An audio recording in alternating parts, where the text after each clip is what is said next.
नमस्कार, आप देख रहे हैं जनता मांगे जवाब। मैं हूं आपके साथ दीपक पतौरिया। छत्तीसगढ़ में विधानसभा चुनाव अभी दूर हैं, लेकिन सत्तारूढ़ बीजेपी और कांग्रेस दोनों ही अपने संगठन को मजबूत करने पर फोकस कर रही हैं। बीजेपी जहां पर निगम मंडलों में नियुक्ति के बाद संगठन में बड़े बदलाव की कवायद शुरू कर दी है, तो वहीं कांग्रेस भी राष्ट्रीय अध्यक्ष मल्लिकार्जुन खड़गे की बैठक के बाद प्रदेश संगठन पर विशेष फोकस कर रही है।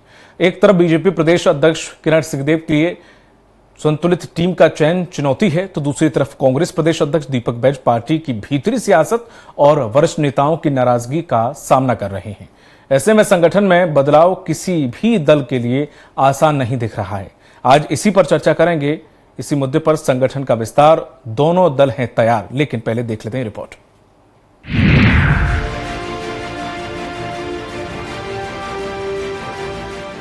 किरण सिंह देव 17 जनवरी 2025 को दूसरी बार बीजेपी के प्रदेश अध्यक्ष बने थे, जिसके 6 महीने बाद अब उनकी टीम का स्वरूप बदला हुआ नजर आएगा। दरअसल पुरानी कार्यकारिणी के कई पदाधिकारी निगमों, आयोग और मंडलों में एडजस्ट किए जा चुके हैं, जिसके बाद ये तय है कि महामंत्री से लेकर प्रदेश उपाध्यक्ष, मोर्चा प्रकोष्ठों और अन्य पदों में नए चेहरे नजर आएंगे। किरण सिंह देव की नई टीम में महिला, युवा और अनुभव को तरजीह मिलेगी। साथ ही कार्यकारिणी में क्षेत्रीय संतुलन के आधार पर नियुक्ति की जाएगी।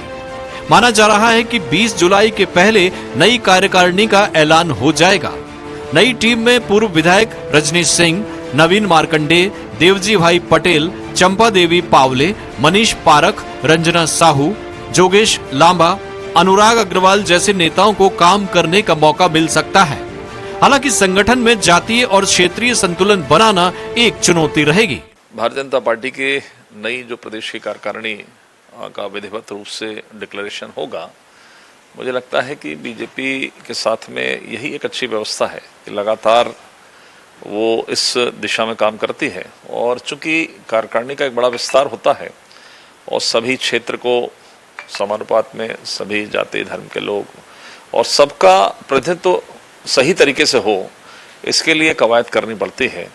और बहुत जल्द उसका डिक्लेरेशन होगा और जैसे ही सब चीजें सामने आएंगी, आप सबके सामने इस बात को रखेंगे। दूसरी तरफ कांग्रेस के राष्ट्रीय अध्यक्ष मल्लिकार्जुन खड़गे की ओर से प्रदेश अध्यक्ष दीपक बैज को फ्री हैंड दे दिया गया है।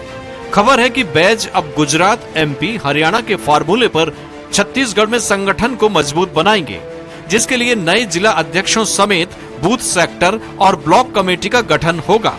बैज ने दावा किया है कि ये सब 3 महीने के भीतर कर दिया जाएगा। इसीलिए हमारा पीएससी और पीसीसी एक्सटेंडेड मीटिंग में तय हुआ और हम लोगों ने 3 महीना का समय मांगे और 3 महीना में पार्टी को पूरी तरह से बूथ से लेकर पीसीसी तक अपडेट करेंगे। और जो हमारे पास मजबूत कार्यकर्ता है, जो पार्टी को समय देना चाहते हैं, उनको मौका मिलेगा और 3 महीने में पूरी तरह से समय से पहले हम पार्टी को जो हम लोग टारगेट रखे उस पे हम लोग पूरा करेंगे। इस खबर के बाद ये तय है कि बीजेपी और कांग्रेस दोनों ही दल अपने अपने संगठन पर विशेष फोकस कर रहे हैं। भाजपा संगठन जहां सत्ता के साथ समन्वय बनाकर काम करेगा, वहीं कांग्रेस का फोकस वरिष्ठ नेताओं को एकजुट करने और तेज तर्रार युवाओं को जिम्मेदारी देना होगा, ताकि बीजेपी सरकार के खिलाफ रणनीति को और धार दी जा सके। स्वराज एक्सप्रेस के लिए रायपुर से दिलीप साहू की रिपोर्ट। तो संगठन का विस्तार, दोनों दल हैं तैयार। इस पर ज्यादा चर्चा के लिए मौजूद हैं निशिकांत पांडे, बीजेपी प्रवक्ता हैं, आपका बहुत बहुत स्वागत है। अमित श्रीवास्तव हैं, कांग्रेस प्रवक्ता, आपका भी बहुत बहुत स्वागत है। और बाबूलाल शर्मा जी हैं, वरिष्ठ पत्रकार। शर्मा जी, आपका भी बहुत बहुत स्वागत है। कांग्रेस में जिस तरह से अमित श्रीवास्तव जी, लगातार काफी लंबे समय से बार बार लिस्ट तैयार होती है और कहीं ना कहीं उसे दरकिनार कर दिया जाता है, और बहुत लंबे समय से ये कवायद चल रही है कि नई कार्यकारिणी बनेगी, नई कार्यकारिणी बनेगी, और कहीं ठंडे बस्ते में बार बार वो चला जाता है। आखिर इतनी लेट लतीफी क्यों हो रही है? अब ये कहा जा रहा है जब से मल्लिकार्जुन खड़गे जी आए हैं कि अब फिर से इसकी सुगबुगाहट तेज हो गई है कि अब बहुत जल्द बदलाव देखने को मिलेगा। जी देखिए, लगातार एक सतत प्रक्रिया होती है और कांग्रेस का संगठनात्मक ढांचा जो है वो निश्चित तौर पे ब्लॉक, जिला, प्रदेश से लेकर राष्ट्रीय स्तर तक फैला है और जो इसे कहीं ना कहीं जनता से जोड़ता है। और पार्टी के आंतरिक चुनाव की भी अगर हम बात करें तो लोकतांत्रिक प्रक्रिया से संगठन की पारदर्शिता और मजबूती को यह दर्शाता है। तो लगातार अगर आप देखेंगे तो जमीनी कार्यकर्ता ही हमारी असली ताकत होते हैं, क्योंकि लगातार जिस प्रकार से अभी मैं देख रहा था कि जो विजुअल आप दिखा रहे थे कि कांग्रेस का मूल बल ही उसके जमीनी कार्यकर्ता है। और मैं तो हमेशा कहता हूं कि हमारी पार्टी की आन बान शान और हमारी पार्टी के प्राण अगर कोई है तो वो हमारे कार्यकर्ता है। और लगातार आप देखिए, अगर छत्तीसगढ़ में आप देखेंगे तो हमारी सरकार 5 साल रही और उस समय 3 साल, तो अगर बीच का 15 साल आप देखेंगे तो पूरे कार्यकर्ता ना इधर से उधर टस से मस नहीं हुआ, वो लगातार सड़क से सदन तक लड़ाई लड़ते रहा, जनता की मूलभूत जो दिक्कतें हो रही थी उसके लिए संघर्ष करके आवाज उठाता रहा। और कांग्रेस सिर्फ सत्ता की राजनीति नहीं करती, मैं आपको बता दूं, बल्कि धर्मनिरपेक्षता, सामाजिक न्याय और समावेशी जो जैसे मूल्य आधारित हमारा संगठन है और वासुदेव कुटुंब को मानने वाले हम लोग हैं। और हमारे यहाँ अगर आप देखेंगे तो कांग्रेस में संगठन का जो है, चाहे दलित हो, आदिवासी हो, महिला हो, युवा हो, किसान हो, मजदूर हो और फ्रंटल ऑर्गेनाइजेशन जो मजदूरों के लिए हो, उसका प्रतिनिधित्व हम देते हैं। और एक समेकित विकास अगर आप देखेंगे तो व्यापक बनाती है, जो कि निश्चित तौर पे हमारी ताकत है। और मैं आपको बताना चाहता हूं कि जिस प्रकार से हम उस पार्टी के सदस्य हैं, मैं हमेशा इस बात को कहता हूं, जो हमारा गौरवपूर्ण इतिहास लिए हम चलते हैं, क्योंकि कांग्रेस संगठन में नेतृत्व तो निश्चित तौर पे नीचे के कार्यकर्ता ही होता है, लेकिन आपको मैं बता दूं कि आंदोलन और संघर्ष की संस्कृति जो हमारी रही है, आंदोलन से उपजी हमारी पार्टी और संविधान, लोकतंत्र और जनता के अधिकारों का जिस प्रकार से जब भी खतरा आया है तो कांग्रेस पार्टी ने झंडा बुलंद किया है। और मैं फिर आपके माध्यम से कहना चाहता हूं कि संगठन की मजबूती निश्चित तौर पे हमारे लिए बहुत मायने रखती है, लेकिन कहते हैं ना, इतिहास ने जो जड़ें दी, कार्यकर्ताओं ने उसे खून पसीना उसमें बहाया, वही है कांग्रेस की संगठनात्मक मजबूती। और निश्चित तौर पे मैं आपको आश्वस्त करना चाहता हूं कि आने वाले समय में देखेंगे और जनता की आवाज के लिए, जनता के लिए लड़ाई के लिए, लड़ने के लिए हमारे और युवा लोगों को उसमें संगठन में पद भी मिलेगा, और बुजुर्ग जो हैं उनको भी समायोजित करके दोनों, मतलब बुजुर्गों का एडवाइस, ये काम करने की शक्ति, बिल्कुल इसमें से कुछ ऐसी आपको दिखेगी। बीजेपी कहेगी कि कुछ लाइनें हमारी चुरा ली, संगठन और जिस तरह संघर्ष की बात कही है, आपकी सरकार तो बहुत सालों तक रही और बहुत मेवा खाई, लेकिन हाँ, जो सबसे ज्यादा संघर्षशील अगर कोई पार्टी रही है तो वो बीजेपी रही है। अब जाके कहीं मेवा उन्हें खाने को मिल रही है, तो वो सबसे संघर्षशील पार्टी, उनके कार्यकर्ता उनके रहे। खैर, वो लाइन आपने रखी, वो अच्छी बात है। जैसे कि आप ही ने कहा, आपकी ताकत आपके कार्यकर्ता हैं। जब वही कार्यकर्ता आपके लिए काम कर रहे हैं, आपके लिए लाठियां खा रहे हैं, आपके लिए नारे लगा रहे हैं, सब कुछ वो आपके लिए कर रहे हैं, तो वो आपके लिए देख भी रहे हैं आपकी ओर कि आप कुछ परिवर्तन करेंगे। हर किसी को पद प्रतिष्ठा की लालसा होती है कि उन्हें भी कल को कोई पद मिलेगा, या फिर वो जहां है आज थोड़ा सा उससे ऊपर उठेंगे, या कहीं उन्हें स्थापित किया जाएगा कुछ, तो वो भी तो आपकी तरफ देखते हैं। जब आप कह रहे हैं कि वो आपके लिए इतना संघर्षशील हैं, इतने समय से संघर्ष कर रहे हैं, तो आपका भी तो फर्ज बनता है कि आखिर वो आप टकटकी लगाए आपकी तरफ देख रहे हैं, तो कुछ उनके बारे में सोचें।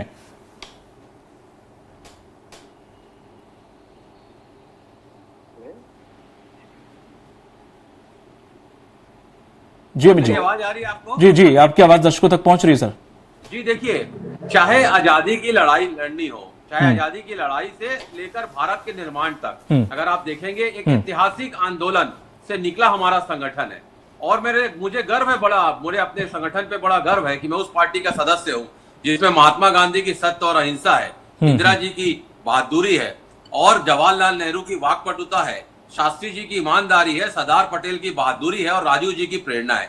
तो मैं बड़ी गर्व के साथ कहता हूँ, ये सौभाग्य हम कांग्रेसियों के पास है। हमारे सम्मानित प्रवक्ता ये सौभाग्य नहीं पा पाएंगे, क्योंकि उनकी पार्टी के, वो जिस पार्टी के वो सदस्य हैं, वहां पर माफी मांग के आजादी के आंदोलन में उनके नेताओं ने माफी मांगी थी।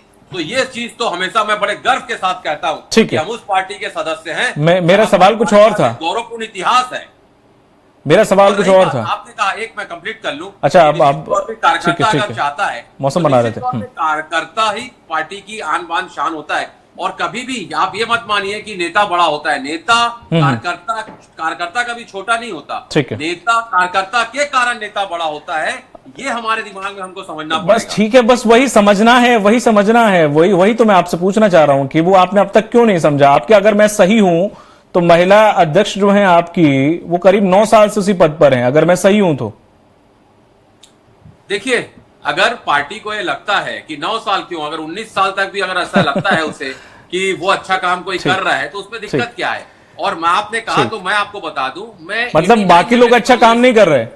मैं सुन लीजिए, मैं 89 में मैंने कांग्रेस ज्वाइन करी थी, NSUI के जिला उपाध्यक्ष। रायपुर जिला NSY का मैं उपाध्यक्ष बना था और पिछले 12 सालों से मैं आपके चैनलों पे डिबेट कर रहा हूँ पार्टी का प्रवक्ता बन के। तो पार्टी कहीं ना कहीं नीचे से कार्यकर्ता को ऊपर तक लाती है, उसका जीता जागता एग्जाम्पल मैं हूँ। कुंठित नहीं आप?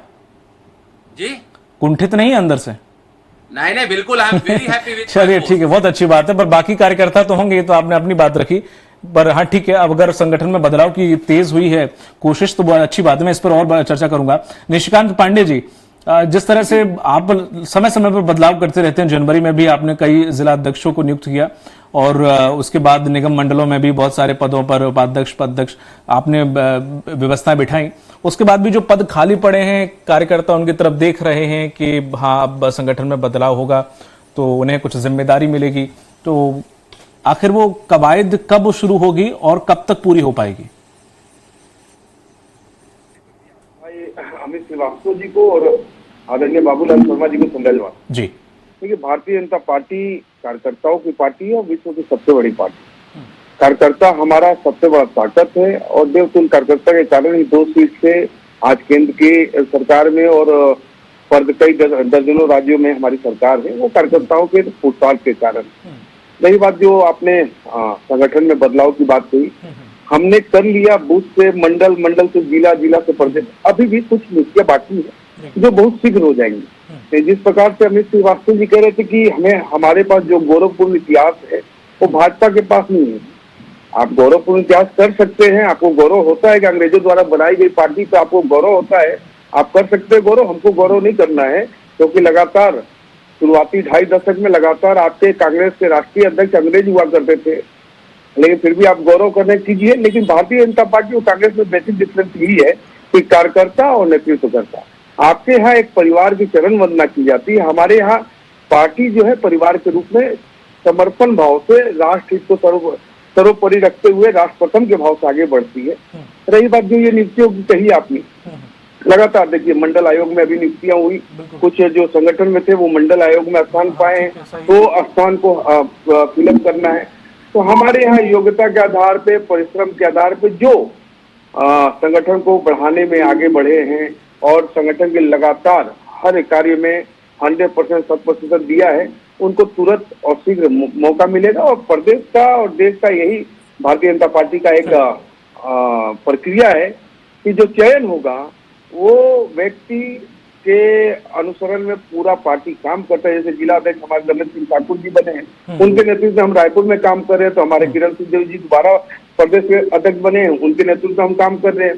तो विषय ये आता है कि राष्ट्र प्रथम, व्यक्तित्व तृतीय पायदान पे और पार्टी दूसरे स्थान पे, ये भावना लेके हम चलते हैं, जिसके कारण आप देख लेंगे कि हमारी पार्टी अभी 13 करोड़ से ज्यादा संख्या वाली पार्टी बनी हुई है। उसका कारण है कार्यकर्ता का पुरुषार्थ, उस कारण हम यहाँ पे बैठे। ठीक है बाबूलाल जी, आपने दोनों ही प्रवक्ताओं को सुना।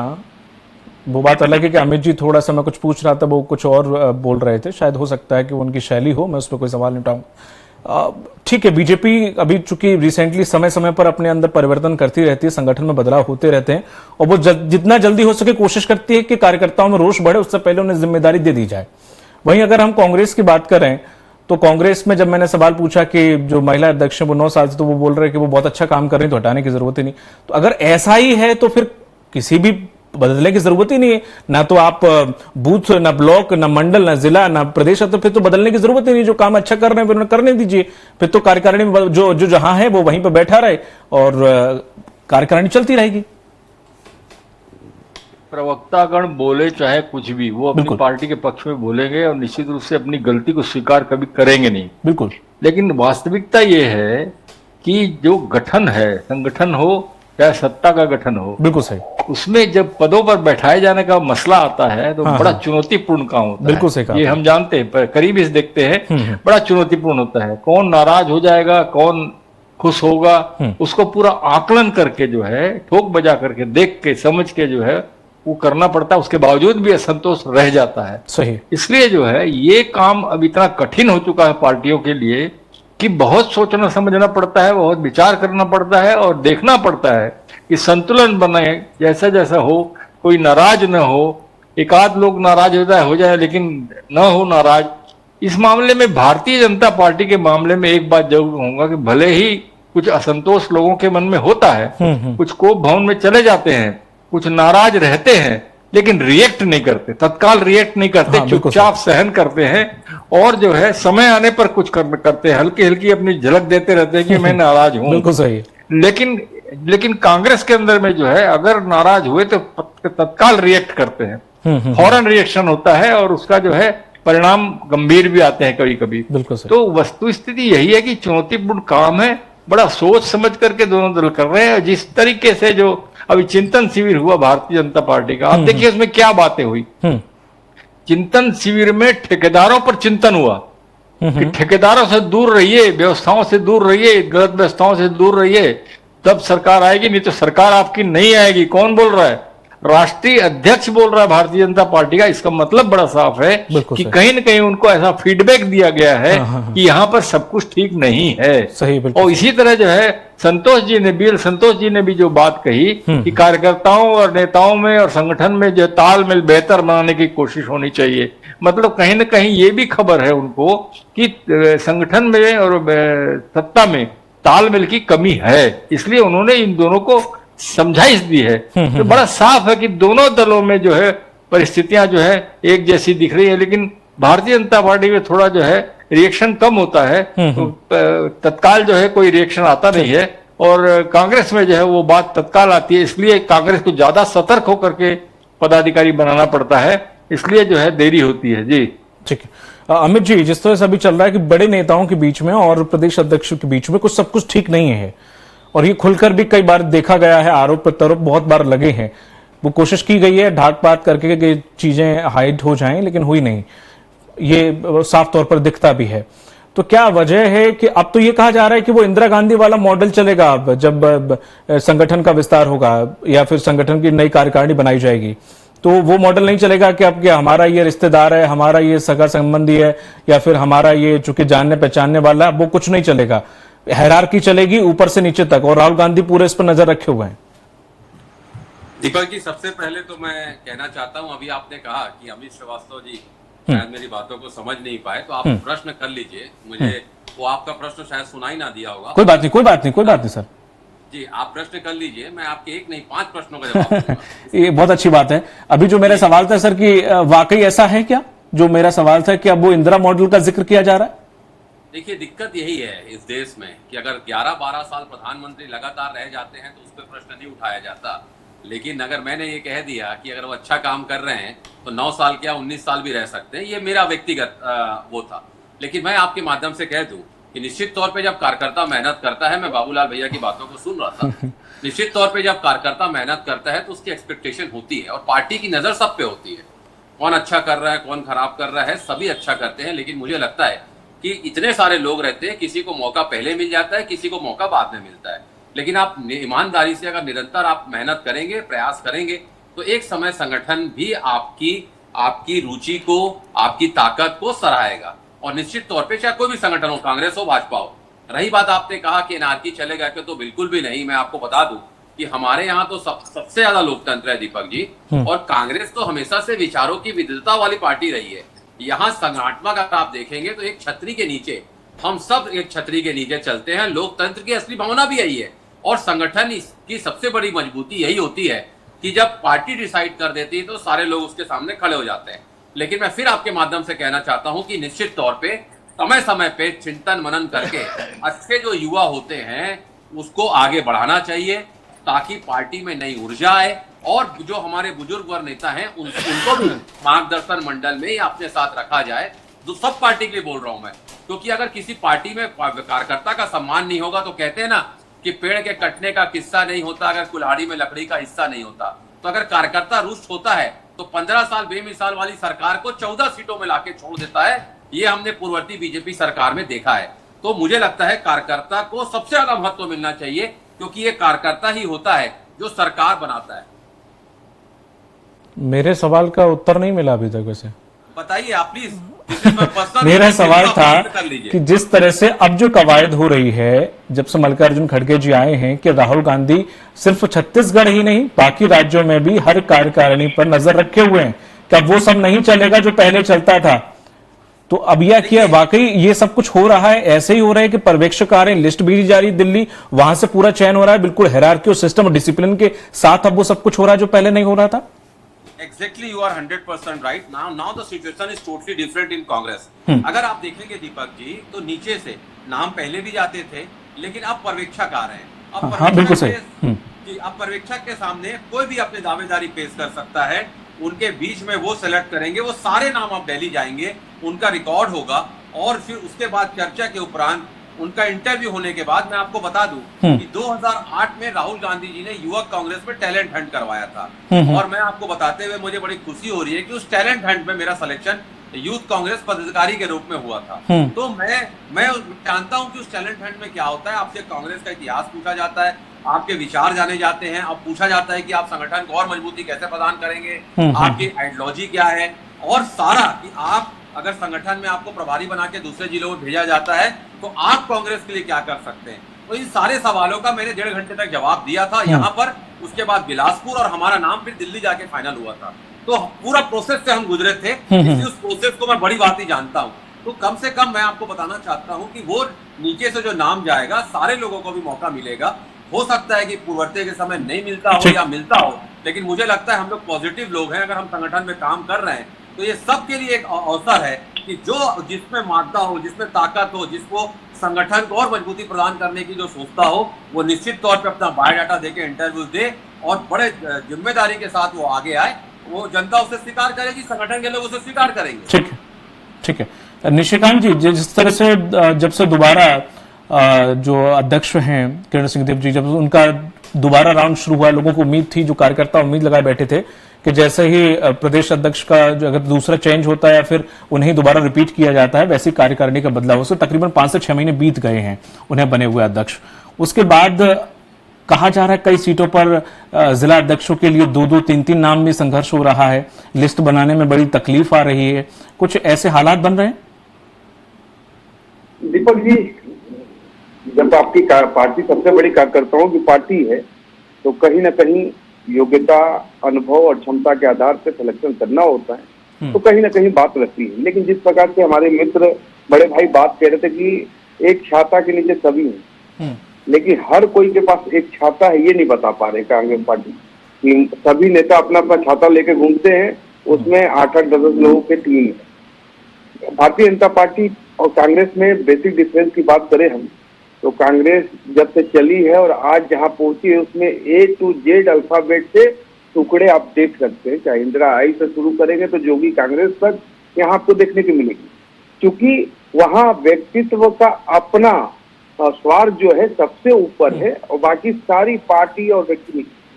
हमारे बड़े भाई ने जिक्र किया 2008 के टैलेंट हंट का, आप देखिएगा अगर कभी एनालाइज करें तो कांग्रेस पार्टी का जो निम्न स्तर पर आना शुरू हुआ, उसका कारण है डिवाइड एंड रूल। अपने ही लोगों के बीच में, अपने ही लोगों के बीच जो बंटवारा करके कि ये अध्यक्ष बनेगा एनएसयूआई का, कि ये बनेगा, वहां चुनाव हो रहा है, और उसके कारण टुकड़े टुकड़े में बटी कांग्रेस आज इस स्थिति में आ गई है। तीसरी बार सैकड़ा पार नहीं कर पाई। संगठन सर्वोपरि है भारतीय जनता पार्टी का। संगठन निर्णय लेता है। अनुशासित पार्टी में अगर आप किसी से पूछे तो भारतीय जनता पार्टी अनुशासित पार्टी है। एक्सेप्शनल केस को छोड़ दे, कहीं अगर किंतु परंतु एक्सेप्शनल केस होते हैं उसको स्वीकार भी करते हैं, लेकिन हमारे यहाँ एक बात तो जरूर है कि योग्यता, अनुभव और क्षमता के अनुसार आपको दायित्व दिए जाते हैं। और उसका एक उदाहरण देता हूँ छोटा सा। जिस समय आदरणीय दीपक बैद जी अध्यक्ष बने थे, उसी समय अरुण साहू जी अध्यक्ष बने थे। दोनों मेंबर ऑफ पार्लियामेंट थे, दोनों मेंबर ऑफ पार्लियामेंट से दोनों चुनाव में गए। एक अपना चुनाव भी नहीं बचा पाया, पार्टी भी नहीं बचा पाए। एक अपना चुनाव भी जीतते हैं और पार्टी भी जीतती है। दूसरा, आप भारतीय जनता पार्टी और कांग्रेस का अगर संगठन का आकलन करें तो हमारा मंडल अध्यक्ष आपके प्रदेश अध्यक्ष को पटकनी देता है। उसका कारण यही है, कार्यकर्ताओं की जब आप बात करते हैं अमित श्रीवास्तव जी, इन्हीं कार्यकर्ताओं को आप ही के नेता के द्वारा स्लीपर सेल कहा जाता है। इसका मतलब होता है आतंकवादी। तो आपके कार्यकर्ता आतंकवादी भी हैं। इस प्रकार से जब कार्यकर्ताओं को बुलाया जाता है तो पार्टी कहाँ संघर्ष के दौर में साथ खड़ी होगी। जी दीपक जी, बाबूलाल शर्मा जी, दोनों ही प्रवक्ताओं को आपने सुना, दोनों में से किसके संगठन के बदलाव की जरूरत ज्यादा आपको लग रही है? और सबसे ज्यादा अगर नई कार्यकारिणी बनती है, प्रदेश अध्यक्ष के लिए नई कार्यकारिणी गठित की जाती है, तो किसको सबसे ज्यादा मुश्किलात का सामना करना पड़ेगा? संक्षेप में सर। देखिए, नए कार्यकारिणी में मुश्किलात का सामना तो कमोबेश दोनों को करना पड़ेगा। ठीक है। भाजपा को थोड़ा कम करना पड़ेगा, कांग्रेस को थोड़ा ज्यादा करना पड़ेगा, क्योंकि जो बात कही है अमित श्रीवास्तव ने वो सही है कि ज्यादा ही प्रजातांत्रिक प्रणाली वहां पर लागू है कि हर आदमी हर जगह बोल देता है, वो चुप नहीं रहता। भारतीय जनता पार्टी में थोड़ा अनुशासन रहता है, वो बोलने में थोड़ा हिचकते हैं, रुकते हैं, देखते हैं, फिर बोलते हैं, ये फर्क पड़ता है। देखिए, मैं एक बात आपको बता दूं, भाजपा अपने परंपरागत चिंतन शिविर के माध्यम से अपने नेताओं को मेन पार्ट में जो समझाना था समझा चुकी। यहाँ कांग्रेस में भी लगभग यही चिंता है। अब मैं बता दूं आपको, यही चिंता है कि किस तरह वे अपने नेताओं को एक मंच पर रख पाए, न रख पाए तो कम से कम एक मंच पर दिखा तो पाए। यही कवायद जारी है। सफलता भी दिखी है थोड़ी बहुत इसमें, पर जहां मतभेद और मनभेद में अंतर न बचा हो, सब अपने अपने दांव फेंक रहे हो, वहां कितनी उम्मीद की जा सकती है, विचारणीय प्रसंग है। ये कांग्रेस की स्थिति ये है, वास्तविकता ये है। तो फिर भी जो है कोशिशें जो है कांग्रेस में भी की जा रही हैं, शिद्दत से की जा रही हैं। बिल्कुल सही। खड़गे जी का आना जो है वो भी महत्वपूर्ण है। इसीलिए है कि जो कमियां हैं संगठन के इसमें समझे तो उसको दूर किया जाए, और नेताओं के जो दिग्गज नेता हैं उनमें जो मतभेद जो है उसको मनभेद तक न जाने दिया जाए, और अगर मनभेद हो गया है तो क्या उसका इलाज किया जाए, इस पर विचार विमर्श जो है कांग्रेस के अंदर चल रहा है। और भारतीय जनता पार्टी में जो है संगठन पे मजबूती कैसे की जाए, संगठन का विस्तार किस तरह से बिना किसी असंतोष के किया जाए, इस पर बात चल रही है। बस यही फर्क है। ठीक है, माफ कीजिएगा अमित जी, डिबेट आगे नहीं ले जा पाऊंगा, समय नहीं है, समय का अभाव है। बहुत बहुत शुक्रिया निशिकांत जी आपका, अमित जी आपका, बाबूलाल शर्मा सर आपका भी, तीनों लोगों का बहुत बहुत शुक्रिया इस पर चर्चा में जुड़ने के लिए। तो जिस तरह से दोनों ही संगठन विस्तार के लिए मुहाने पर खड़े हैं, लेकिन मुश्किलात दोनों को होगी। कई नाम हैं, कई लोग हैं जो पद चाहते हैं, आगे बढ़ना चाहते हैं। अब देखना ये होगा कि कांग्रेस को ज्यादा मशक्कत करनी पड़ती है या फिर बीजेपी को। मुझे दीजिए इजाजत, नमस्कार।